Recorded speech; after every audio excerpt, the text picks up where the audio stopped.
Welcome to Calm Readings Part 1 with Roy.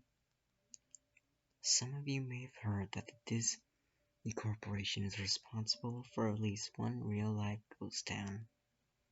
Disney bought the Treasure Island Resort in Baker's Bay in the Bahamas. It didn't start out as a ghost town. Disney's cruise ships would actually stop at the resort and leave tourists there to relax in luxury. This is a fact. Look it up. Disney blew $30 million on the place. Yes, $30 million. Then they abandoned it. Disney blamed the shallow waters, too shallow for the ships to safely operate. And there was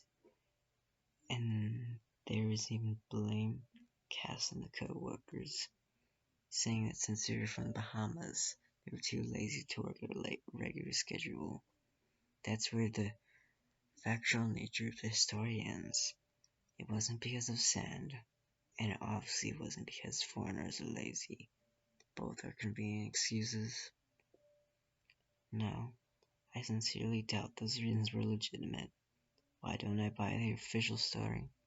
Because of Mowgli's Palace. Near the beach side of Emerald Isle in North Carolina, Disney began construction of Mowgli's Palace in the late 90s. The concept was a jungle-themed resort with a large, you guessed it, palace in the center of the whole thing. If you're unfamiliar with the character Mowgli, then you might better remember the story of the Jungle Book. If you haven't seen it anywhere else, you know it's from a Disney cartoon from decades past. Mowgli is an abandoned child in the jungle, essentially raised by animals, and simultaneously threatens as pursued by other animals.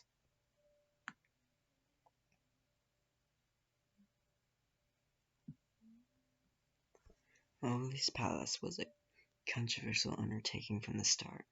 Disney bought up a ton of high-priced land for the project. There was actually a scandal surrounding some of the purchases.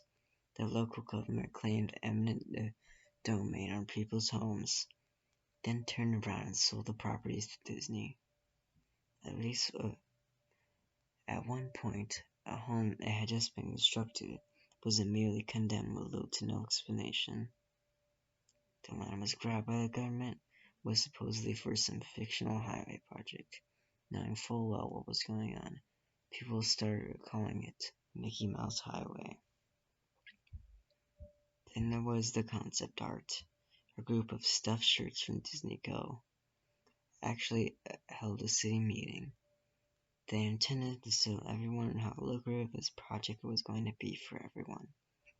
When they showed the concept art, this gigantic Indian palace surrounded by jungle, stuffed with men and women in loincloths and travel gear, well, suffice to say, everyone flipped their shit. We're talking a large Indian palace, jungle, and loincloths, not only in the center of a relatively wealthy area, both a somewhat xenophobic area of the southern USA. It was a questionable mix at that point in the history. One member of the crowd tried to storm the stage, but he was quickly subdued by security after he managed to break one of the presentation boards over his knee. And this concludes Part 1 of Calm Readings. Thanks for listening. Come back next time for the rest of Abandoned by Disney. Bye-bye.